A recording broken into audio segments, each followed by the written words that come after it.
राबवली गेली तरी देखील आपण जिल्हा परिषद म्हणून पर्यावरणासाठी एक पर्यावरणाला बांधिलकी असलेला उपक्रम आज राबवू शकू ही विनंती मी तुम्हाला या निमित्ताने करत आहे. अध्यक्ष महोदय आणि सीओ साहेब, आपण सगळ्यांनी बघितलेलं असेलच आज आपण सगळेजण इथे बिस्लरीचं पाणी पित आहोत.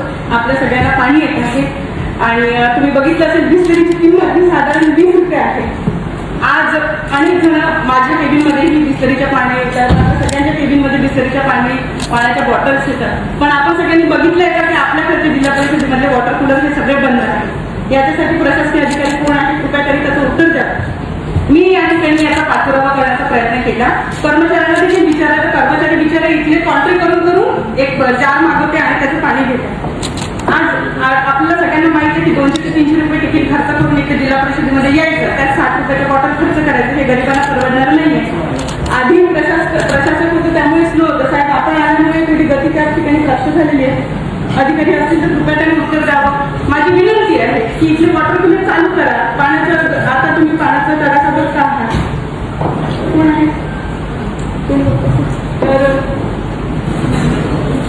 व्यवस्थापन कोणी बघत असेल तर साहेब ती शोभेचे आहेत का साहेब?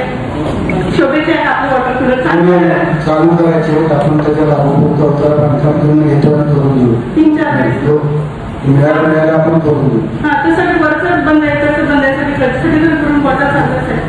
फक्त आरोप खराब झाला वरचा फिल्टर बदलायचं ते फिल्टर सगळे कॉन्ट्री करून आणण्यासाठी सगळे इव्हन प्रत्येक आपल्या सभापतींच्या केबिनमध्ये सुद्धा आरोग्याचा प्रश्न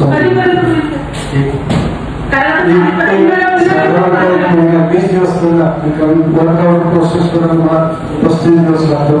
दुरुस्तीला कमीत कमी उन्हाळा संपतो 20 दिवस मध्ये जेवढं शक्य तेवढं पद्धतीने व्यवहार करतो. त्यामुळे आम्हाला होईल पुढचं